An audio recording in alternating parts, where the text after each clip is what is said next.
Warm greetings to everybody. Welcome to our project.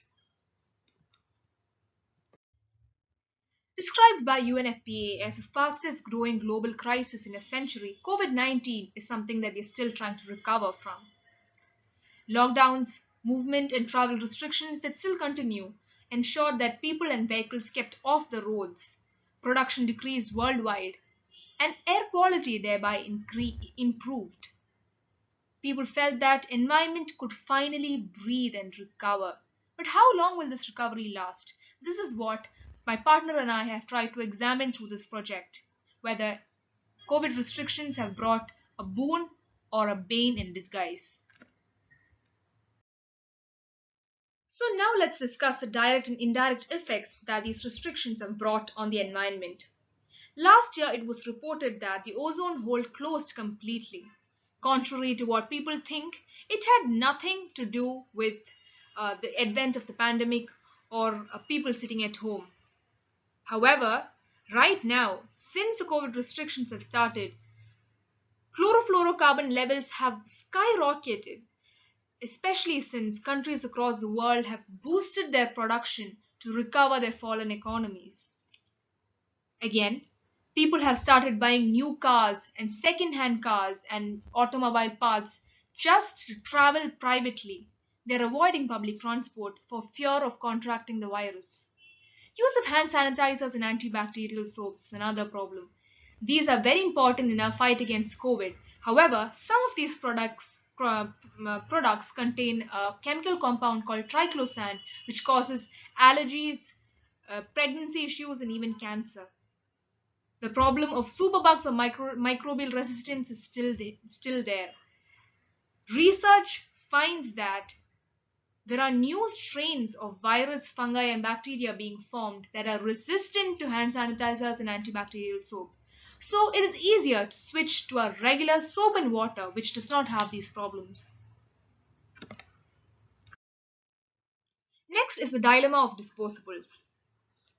Disposable masks, PPE kits, gloves, etc., form a very important part of our COVID fight. However, these are not biodegradable, non-reusable, and non-recyclable.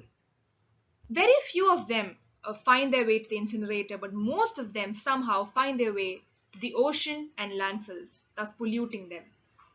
Disposable masks form a $166 billion market now as after the advent of COVID. So it's high time that we switch to recyclable cloth masks, which can be reused. Another concerning issue is carbon printing. Especially after theaters shut down during COVID lockdowns, people have hugely or even entirely relied on streaming websites like YouTube, Amazon Prime, Netflix, Disney Hotstar, etc., etc. There are so many now. Not only do the devices that they are played on require energy, but streaming them requires huge amounts of energy that are taken by burning fossil fuels, which thus directly translates to global warming. Also, people thought that during this time, wildlife and forests would be protected because there were no people to walk around. However, a huge surge in illegal wildlife trade, deforestation, illegal fishing, and hunting and poaching has been observed. And this has been contributed by the fact that many people have lost their jobs and poverty has stricken them. Again, the vaccines are of concern because some of them are reported to be using squalene, a compound found in shark livers. If this continues, we can expect a sharp depletion in shark population. Reproductive health services depletion. In the pandemic time, reproductive services were not available for a lot of people. And in some cases, when they were available, there was misinformation passing around that they were not. And hence, people were not able to avail services like abortion during this time. Third factor was fear. Even though these services were available, people were afraid that they would contract the virus. Therefore, they did not go.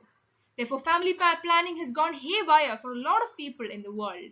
and we expect a baby boom and subsequent overpopulation. So, there are many more of these direct and indirect effects of COVID-19 on the environment that we have discussed in our project.